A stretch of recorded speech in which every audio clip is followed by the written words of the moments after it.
नमस्कार मंडळी, मी धनराज सपकाळ, शेतकरी पुत्र. तर मंडळी, आता बच्चू कडू यांनी शेतकऱ्यांची कर्जमाफीची तारीख 30 जून या रोजी राज्य सरकारकडून घेण्यात आलेली आहे. तर नेमकी 30 जून ही तारीखच का घेतली, असं काही मंडळींचं म्हणणं होतं.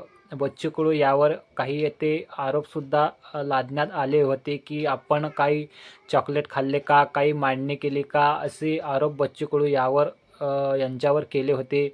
तर आता बच्चू कडूंनी 30 जून ही तारीख काच घेतली, त्यामध्ये सर्व येथे शेतकरी संघटनेचे नेते असताना 30 जून तारीख का घेण्यात आली आणि सरकारने सुद्धा 30 जून तारीख का दिली, या व्हिडिओच्या माध्यमातून शेतकऱ्यांना कसा संभ्रम शेतकऱ्यामध्ये येथे निर्माण झालेला आहे, या व्हिडिओच्या माध्यमातून आपण समजून घ्या. नेमका काय हा प्रकार आहे आणि कर्जमाफी कशा पद्धतीने मिळणार आहे. तर हा व्हिडिओ आपण 1 मिनिटाचा जरूर येथे पाहावा. हा जो प्रश्न विचारला जातोय की आज काय करायचं शेतकऱ्यांनी, आज भरायचंच नाहीये कर्ज. कर्ज 31 मार्चला भरायचंय, आज भरायचंच नाहीये, ते 31 मार्चला भरायचंय. आणि त्यामुळे आज काय करायचं हा प्रश्न गैरलागू आहे. 31 मार्चला कर्ज देय होणार आहे, ते थकीत होणार नाहीये. कर्ज थकीत असणं आणि कर्ज देय असणं याच्यामध्ये फरक आहे. ड्यू डेट ही वेगळी गोष्ट आहे. 31 मार्च ही ड्यू डेट आहे. ड्यू डेट असली की ते कर्ज माफ होत नाही, ते थकीत व्हावं लागतं.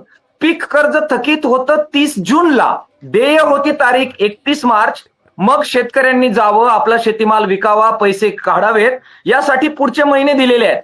आणि 30 जूनला मग त्याचे डेट आहे कट ऑफ, त्याच्या पुढे जर गेलं तर कर्ज थकीत होतं. आता बच्चू कडू ठीक आहे, आंदोलनाचे नेते आहेत, परंतु त्यांचा काही या बाबतीमध्ये मान्य होईल नाही होईल, पण राजू शेट्टींवर विश्वास ठेवणार की नाही आपण, ज्यांच्या हाताखालून सगळ्या बँका, सोसायट्या हे गेलेलं आहे. कर्जमाफीचे अनेक वेळा आंदोलनं केलेल्या अजित नवलेल्या बाबतीमधले काही यावर कळेल, यावर तर विश्वास ठेवणार की नाही आपण.